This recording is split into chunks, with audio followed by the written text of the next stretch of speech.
ఇక వెయిట్ మీరు కూడా అలాంటి బైసెప్ అండ్ బ్యాక్ అయితే బిల్డ్ చేసుకోవాలనుకుంటున్నారా? ఒకవేళ బ్యాకప్ బైసెప్ అయితే బిల్డ్ చేసుకోవాలనుకుంటే నేను చేసిన వర్కౌట్స్ స్ప్లిట్ అయితే మీరు కూడా ఖచ్చితంగా ఫాలో అవ్వండి. ఫస్ట్ వచ్చేసి వైడ్ గ్రిప్ ప్లాట్ఫామ్లోనే అయితే చేస్తాను కదా నేనైతే.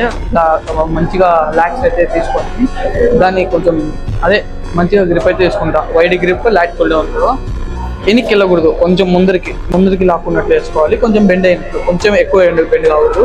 దాని తర్వాత సేమ్ అలా చేస్తూనే క్లోజ్ గ్రిప్ ప్లాట్ఫామ్లోని అయితే వేస్తాను. ఇట్లా పట్టుకుంటాను. క్లోజ్ గ్రిప్ ప్లాట్ఫామ్లోని అయితే కంప్లీట్ చేసుకొని నెక్స్ట్ వచ్చేసి మిడిల్ బ్యాక్ అయితే ట్రైన్ చేస్తాను. కూర్చొని మిడిల్ బ్యాక్ ట్రైన్ చేసుకొని నెక్స్ట్ వచ్చేసి లోవర్ బ్యాక్ అయితే ట్రైన్ చేస్తాను. ఇదైతే వెయిట్ ఇంక్రీజ్ చేసుకుంటాను. ఫస్ట్ అయితే వితౌట్ వెయిట్ అయితే చేస్తాను. నెక్స్ట్ వచ్చేసి విత్ వెయిట్ అయితే చేస్తాను. అండ్ దాని తర్వాత వచ్చేసి డైరెక్ట్గా బైసెప్కి వెళ్ళిపోయి ఫస్ట్ హ్యామర్ అయితే ట్రైన్ చేస్తాను. 7.5, 10, 12.5 అట్లాగా వెయిట్ ఇంక్రీజ్ చేసుకుంటూ కొన్ని రెపిటేషన్స్ తక్కువ అవుతాయి. అండ్ నెక్స్ట్ వచ్చేసి షార్ట్ హెడ్ బైసెప్ అయితే ట్రైన్ చేస్తాను.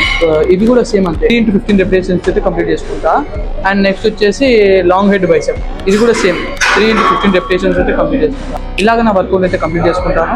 అండ్ మీరు కూడా ఇలాంటి బ్యాక్ అండ్ బైసెప్ ఖచ్చితంగా బిల్డ్ చేసుకోవాలంటే ఈ వర్కౌట్ స్ప్లిట్ అయితే ఖచ్చితంగా ఫాలో అవ్వండి. మళ్ళీ ఇప్పుడు కలుద్దాం.